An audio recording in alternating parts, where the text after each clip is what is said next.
सतनाम साहेब बंदगी सभी भक्त आत्माओं को, सभी साधु संत समाज को। आपका सवाल है मन को एकाग्र कैसे करें। जी हाँ, बहुत ही सुंदर सवाल है। और अगर आप वास्तव में मन को एकाग्र करना चाहते हैं तो इसके बारे में हम आप लोगों को निश्चय रूप से सत्य जानकारी दे रहे हैं। और आपको हम बतला देना चाहते हैं, जिस शरीर में मन रहता है, जो आपका शरीर है, इस शरीर का मेन मुखिया मन है। यानी मन जो चाहे वही आप करते हो और मन चाहे तो आप नहीं करते हो। कहने का तात्पर्य अब आपको समझ जाना चाहिए कि इस पूरे विश्व ब्रह्मांड में मन का अधिकार है, यानी मन राजा है। और इस मन को एकाग्र कैसे करोगे?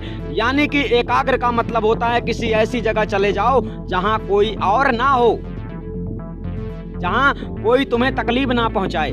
जी हाँ, तो मन को एकाग्र करने के लिए आपको परमात्मा की शरण लेकर परमात्मा को पहचानना पड़ता है। परमात्मा को जब समझ जाते हो तो परमात्मा के अधीन मन है।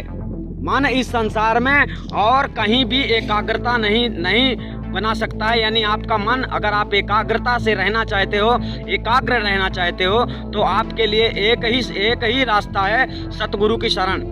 वो भी आपको आदि अनादि मुक्ति पंथ में जाना होता है, जहाँ पर आपको एकाग्रता रहने वाला वो स्थान, वो महाचेतन सतपुरुष परमात्मा का नाम मिल जाता है, जिस नाम के अधीन मन हो जाता है। यानी वो उस परमात्मा को जानने के बाद अपने घमंड से चूर हो जाता है और इसके बाद में समझ लेता है कि परमात्मा तू सब कुछ है और मैं कुछ भी नहीं हूँ, और उसी जगह में वो स्थायी रूप से बैठ जाता है। ऐसा तब होता है जब आप अपने मन की एकाग्रता को चाहते हैं। आप इस संसार में लटके हैं, आपको धन भी चाहिए, दौलत भी चाहिए, भूख भी लगी है, खाना भी चाहिए, कपड़ा भी पहनना है, यानी इन सब की चिंता आप लोगों को सता रही है, तो आपका मन एकाग्र नहीं हो सकता है। लेकिन आपका मन अगर एकाग्र करना चाहते हो, मतलब अपने मन को शांति पहुंचाना चाहते हो, तो आप लोगों के लिए एक ही रास्ता है, आदि अनादि मुक्ति पंथ में आपको गुरु भक्ति प्राप्त करना है। और जो भी आपके साथ जीवन में बीत रहा है उसमें ध्यान नहीं देना है, बस एकाग्रता का विषय आपको पूछना है कि एकाग्रता कैसे मिलेगी। तब आपको विधि विधान सब कुछ बता दिया जाएगा, जिसकी वजह से आपको एकाग्रता प्राप्त हो जाएगी इस संसार में। एकाग्रता का एक और बहुत ही बड़ा अर्थ होता है और उसे कहते हैं जहां कोई ना हो। यानी इस संसार में जहां कोई नहीं है वहां केवल परमात्मा रहता है।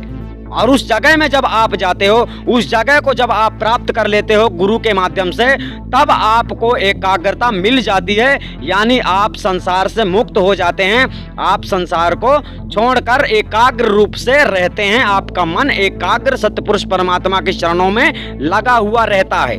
ठीक है, एकाग्रता का मतलब यही है, जंगल में जाना, यहाँ बैठना, मंदिर मस्जिदों में घूमना, कुछ करना, कुछ सोचना, कुछ विचारना, ये एकाग्रता नहीं है, यह क्रियाक्रम में आता है। एकाग्रता वही है जब तुम सारे वस्तुओं से त्याग, यानी आपको वैराग्य हो जाता है, आपके आचार विचार सब कुछ खत्म हो जाते हैं, आप सोचना विचारना बंद कर देते हैं, अपने कर्म में ध्यान देते हैं, वही सच्चा एकाग्रता है।